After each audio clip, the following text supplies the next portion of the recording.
It's 6:14 in the morning. The house is quiet. The coffee is still brewing. Your kids are asleep in their beds. Then it happens. Three hard knocks on the door. Not a polite knock, not a neighbor knock. Bang, bang, bang. Your body freezes before your mind can even catch up. You walk slowly toward the door, heart pounding so loud it feels like it might give you away. You look through the peephole and your stomach drops. Two officers, dark jackets, big white letters across their chest. ICE. One of them is already reaching for the handle. They knock again, louder this time. Open the door. We need to talk. This is the moment no one prepares you for. And here's the truth most people don't realize until it's too late. What you say or don't say in the next 60 seconds can determine whether you walk back into your kitchen or spend the next few days in a detention center, followed by a plane ride that changes your life forever. Right now, at this door, there are three specific words that can stop everything in its tracks. Say the wrong thing, and you may never get the chance to fix it. What makes this even more terrifying is that most people don't lose because they did something illegal. They lose because they made one tiny mistake in the first 30 seconds. They opened the door. They answered one simple question. They tried to be polite. They tried to explain. And just like that, their case was over before it ever began. No judge, no hearing, no second chance. Immigration officers are trained for this moment. You are not. They know exactly how to sound calm, friendly, and reasonable while guiding you into giving up your own rights. And the system is designed so that if you don't know what to say, it works against you fast. But by the end of this video, you will not be guessing. You will know exactly what those three words are, why they work, and the two things you must never do, no matter how scared you are. Because once you understand how this really works, you stop reacting in fear and you start protecting yourself and your family.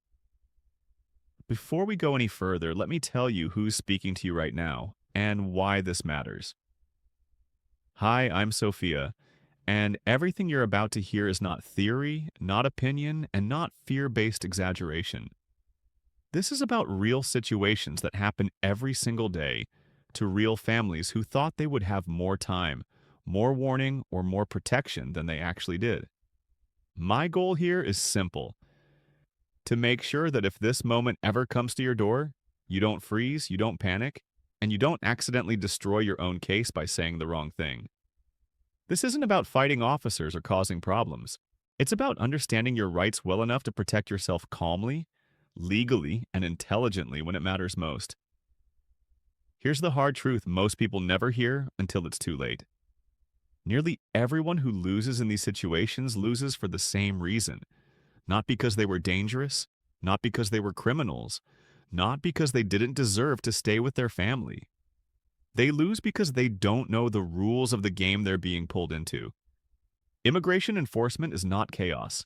It's a system, and like any system, it has rules, procedures, and pressure points. The officers knocking on your door know rules very well. They know exactly what they can do, what they cannot do, and most importantly, what they can convince you to do for them. They are trained to create urgency, confusion, and cooperation. And most people, especially good people, fall into that trap because they think being polite, honest, or helpful will protect them. It won't. The law doesn't reward good intentions. It only recognizes actions. And once you take the wrong action, even by accident, you often can't undo it. That's why this isn't about memorizing laws or arguing your case in the moment. It's about avoiding the traps that cause people to lose before they even realize they're playing. The first trap is the one that catches the most people because it doesn't feel like a trap at all. It sounds calm, it sounds reasonable, sometimes it even sounds friendly. The officer doesn't start by threatening you or shouting orders. Instead, you hear something like, "Hey, we're just here to ask a few questions." Or, "We're looking for someone named Carlos Martinez. Is that you?" It feels harmless. It feels like all they want is a yes or no. And in that moment, your instinct kicks in. You don't want trouble. You don't want to seem uncooperative.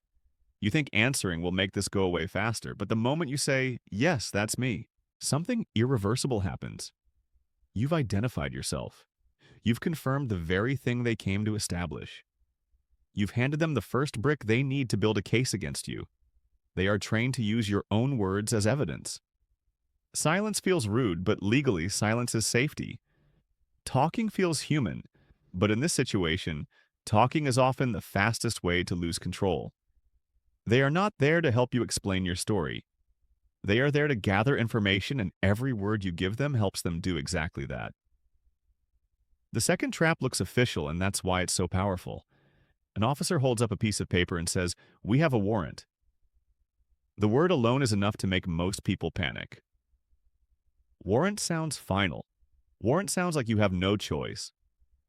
But here's what almost no one explains until it's too late. Not all warrants are the same. There are two types, and only one of them gives ICE the legal right to enter your home without your permission. An administrative warrant, often called an ICE warrant, is signed by an immigration officer or a supervisor.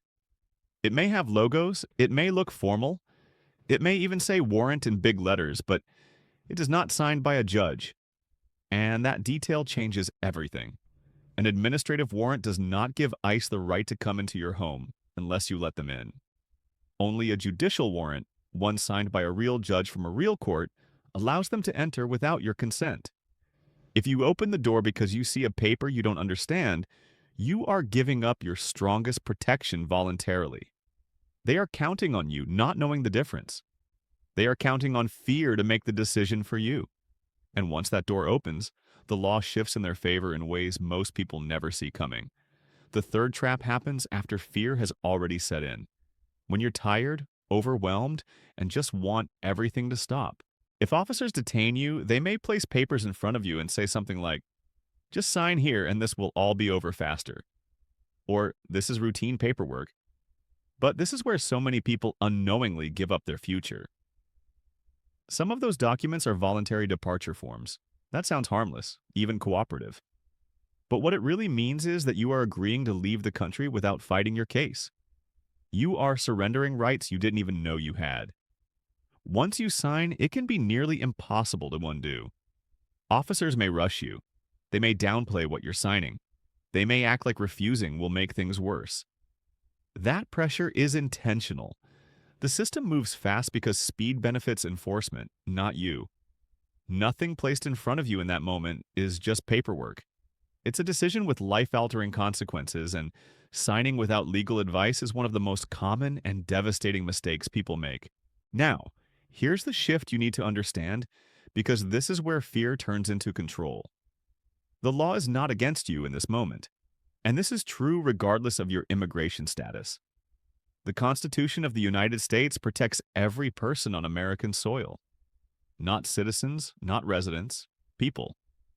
Your first shield is the Fourth Amendment. It protects you from unreasonable searches and entry into your home. Officers cannot legally enter your home without a proper judicial warrant or your consent. Read that carefully, or your consent. If you don't give permission and they don't have a judge's signature, they cannot lawfully come inside. Your second shield is the Fifth Amendment, which gives you the right to remain silent. You are not required to answer questions about where you were born, how you entered the country, or how long you've been here. Silence is not suspicious. Silence is a constitutional right. Your third shield is your right to an attorney. You can say at any point that you want to speak to a lawyer before answering questions. This is not disrespectful. It is not an admission of guilt. It is the smartest move you can make. Immigration officers know these protections exist. The entire system depends on you not fully understanding them in the moment. Now listen carefully, because this is the part you need to be able to recall under stress, half awake, with your heart racing. This is your action plan, and it only works if you keep it simple. Step 1 is the most important rule of all. Do not open the door. You are allowed to speak through the door. You are allowed to speak through a window. You are allowed to ask questions without unlocking anything. The moment you open that door, the situation changes. Officers can see inside. They can claim they observed something. They can place a foot in the doorway. Even opening it just a little removes protections you didn't realize you had. Keeping the door closed is not being difficult.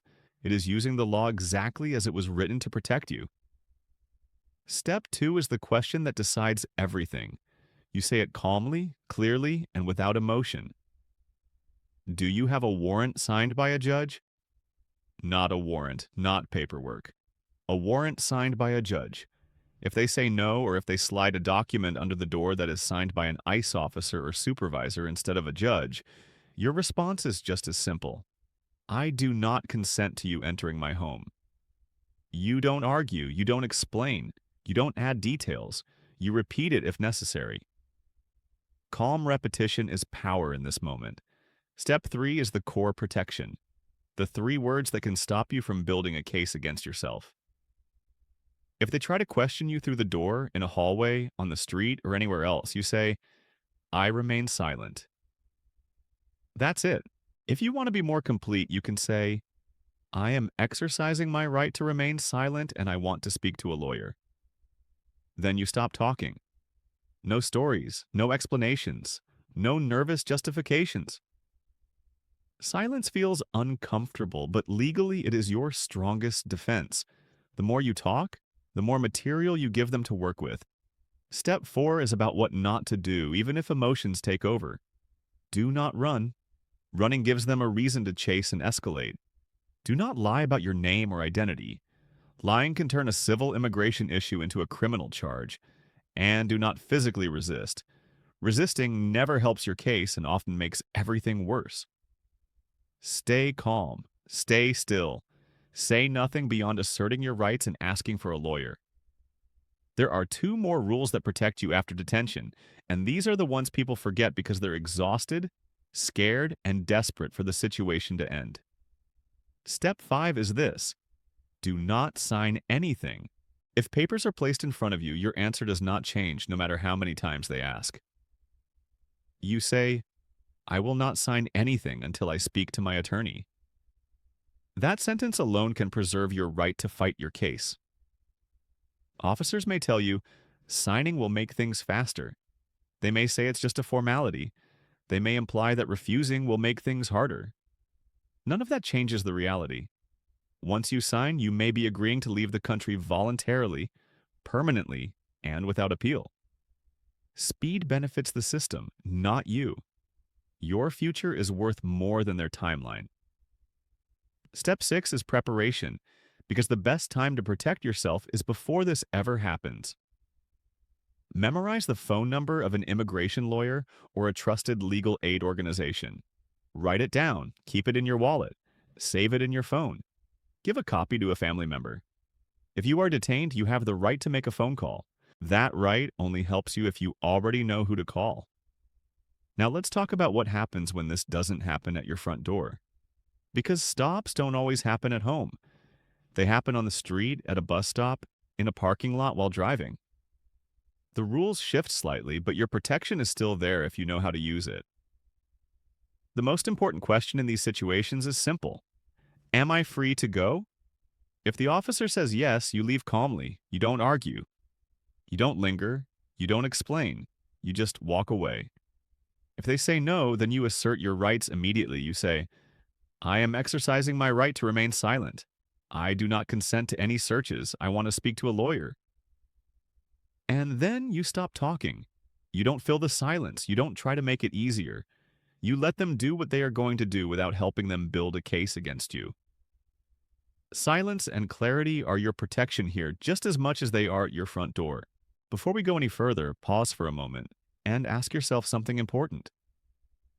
If this situation happened tomorrow morning, would the people you love know what to do? Would your spouse know what to say? Would your parents panic? Would your children be confused and terrified? This is why information like this cannot stay in your head alone. If this video is helping you understand your rights more clearly, don't treat it like entertainment. Treat it like preparation. Save it, share it, send it to the people who would be affected if something went wrong. Not to scare them, but to calm them. Because calm comes from clarity. And clarity only comes from knowing exactly what to do before fear takes over. Preparation doesn't start at the door.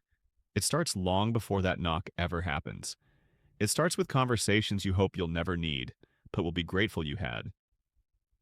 Make a simple plan with your family. Decide who calls a lawyer. Decide who watches the kids. Decide where important documents are kept. Teach everyone one simple rule. Don't open the door. Don't answer questions. Don't sign anything without a lawyer. This isn't about living in fear, it's about removing panic from the equation. Panic is what causes mistakes. Prepared people don't panic. They pause. They remember. They protect themselves. Write down emergency phone numbers. Keep them somewhere visible. Practice the phrases out loud if you have to. It might feel uncomfortable now, but it will feel empowering later. The goal is not to be brave. The goal is to be ready. And let me leave you with this, because this part matters just as much as the legal steps. Knowing your rights does not make you guilty. It does not make you suspicious. It does not mean you're hiding something. It means you respect yourself enough to understand the system you're living in.